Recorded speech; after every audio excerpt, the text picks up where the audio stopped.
This will be obvious later, but my mom never told me any of these stories. Edie would have, but Mom didn't like bringing up the past. Though, when we adopted a stray kitten, she was the one who named it Molly. I spent a lot of time in Great-Grandma Edie's room. When Edie told people Sven was killed by a dragon, she could also have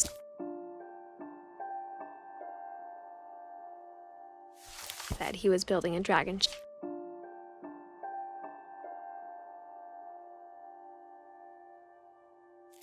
shaped slide that collapsed.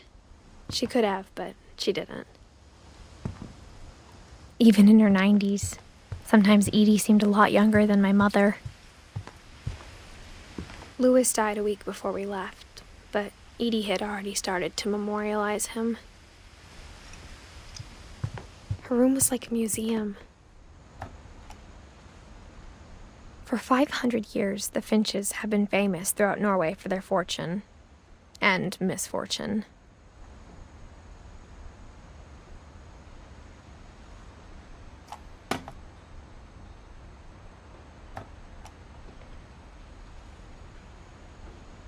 Odin Finch buries the latest victims of the family curse, his wife Ingeborg and their newborn son, Johan.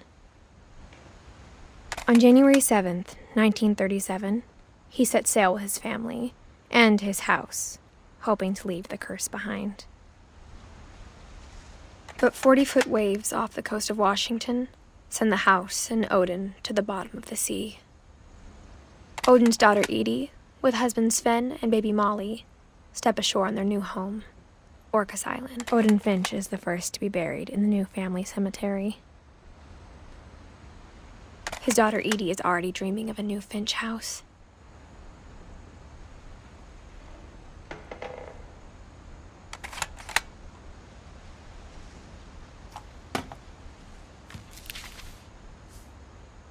Whatever's wrong with this family, it goes back a long ways.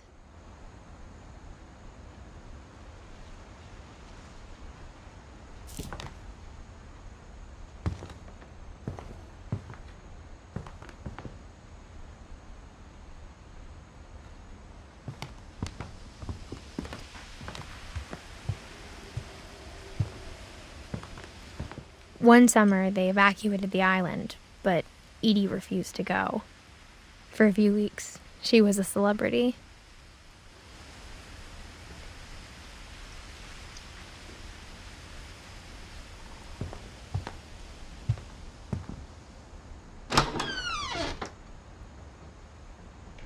The only trace Grandpa Sam's first wife, Kay, left on the house was the pink bathroom. It was a pretty big trace.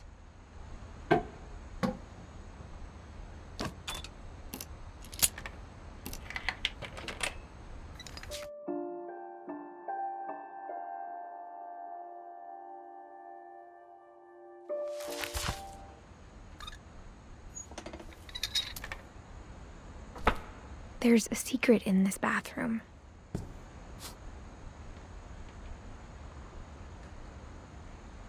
It's in the last place you would look. It isn't in the cupboard. It's hidden in this book.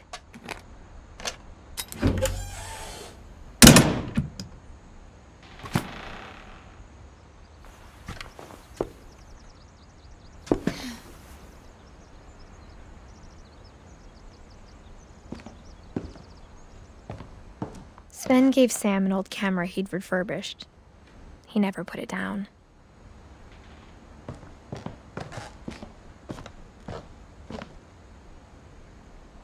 From the paintings on the wall, it was clear my brother Milton had been here before me.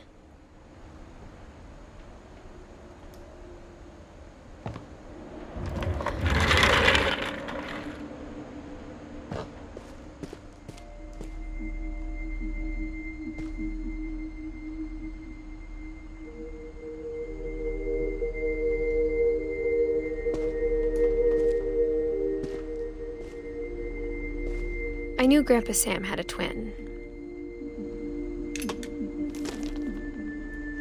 and that he never talked about him.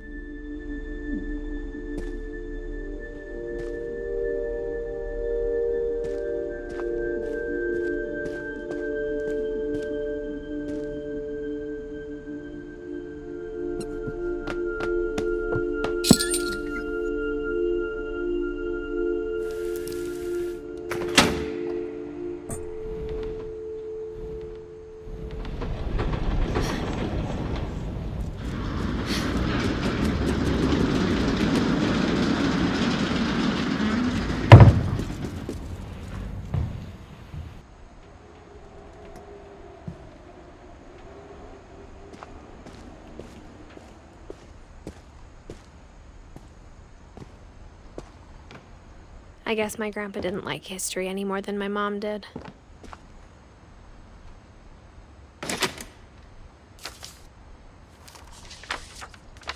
How I Want to Remember My Brother by Sam Finch. The thing I remember is that when he made up his mind, that was it.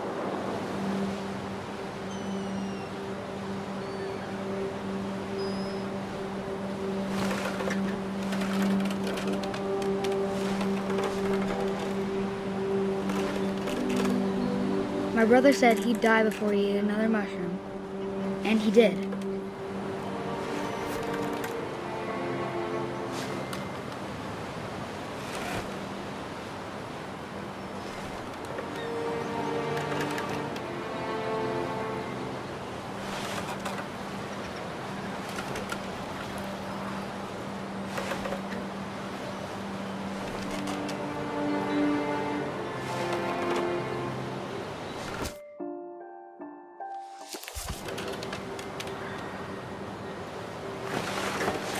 At Barbara's funeral, we swore we'd never be afraid again, and he wasn't.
I think Calvin always wanted to fly.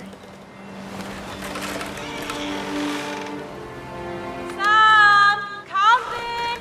Dinner's ready! Coming!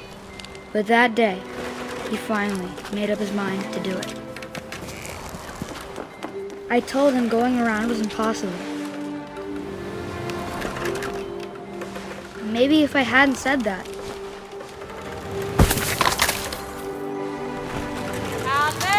I'm not gonna tell you again. maybe if the wind hadn't picked up, and maybe he'd still be here, but I doubt it. I think he'd already made up his mind. That's what I want to remember about my brother.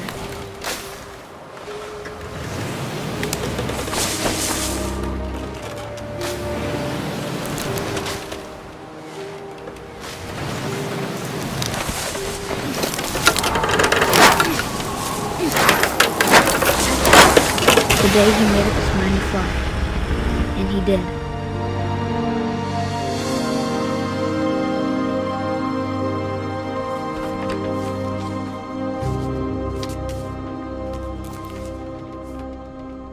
Calvin's story felt strangely familiar.